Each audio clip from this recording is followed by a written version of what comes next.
When it comes to looking at Australian real estate, buyers from China love glamour, style and history. For those with very deep pockets, there's this, a heritage-listed masterpiece here in the Potts Point district of Sydney. It was built in the 1860s, and out the back it commands spectacular views of one of the world's most beautiful harbours. It's on the market for $20 million or more. Showing us around today is real estate agent Monica Tu.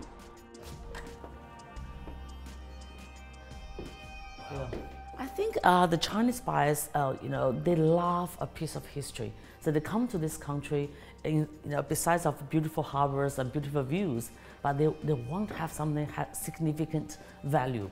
Okay, so this house represents everything they want. This is everybody's dream house. One thing that's really important is the distance. It's only about 9 hours flight, so it's only about 2 hours time difference. It's very attractive, and the school system is really good. And I think again, the Australian people are very welcoming. You have seen the house, and it's beautiful. It's spacious. It's But one of the major factors people will fall in love with this property and pay this kind of money, of course, is the view. So view is one major factor people will pay the top dollar for in Sydney. Look at that. And this is what it's all about. Beautiful, beautiful Sydney Harbour. Who wouldn't want to live in Australia's biggest city? Now, real estate agents tell us that investment from China is having a dramatic effect on house prices not only here, but in the southern city of Melbourne. They say that in certain areas, more than 80% of sales are going to buyers from China. They see prosperous and multicultural Australia as a safe and stable place to invest. But not everyone is welcoming.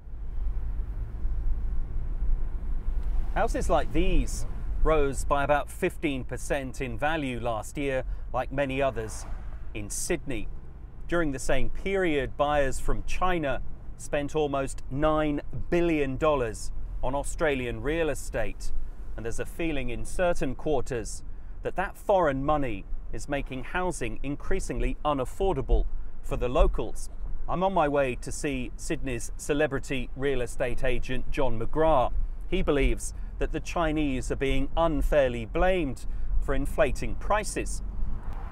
There is a genuine concern for people, first home buyers and parents of first home buyers, about will their kids be able to get a piece of Australian real estate in their generation or in their lifetime. And it just seems the overseas investment coming into Australia seems to be the current scapegoat. Reality is, if you have a steady job, reasonable income in Sydney, you can find to get yourself set somewhere in Sydney. It's forecast that the Chinese will pump up to $45 billion into Australian real estate in the next 5 years. But Nigel Stapleton, who's from the University of New South Wales Business School, believes there are other factors that are also pushing up house prices, including a chronic lack of supply, record low interest rates, and soaring demand from local investors. We're looking at a sort of what I would regard as a short-term influence. I see the Chinese buyers as a short-term phenomena. The crux of the problem really is sort of a whole multiple of factors which have led to housing being more expensive, and which has tended to price out first home buyers who are now buying much later than they did a generation ago. Oh, everyone wants to come to Australia. It doesn't matter if they're Chinese or they're Indian or they're English or American, right? Australia is just a naturally beautiful country. There will be more and more Chinese come to this country.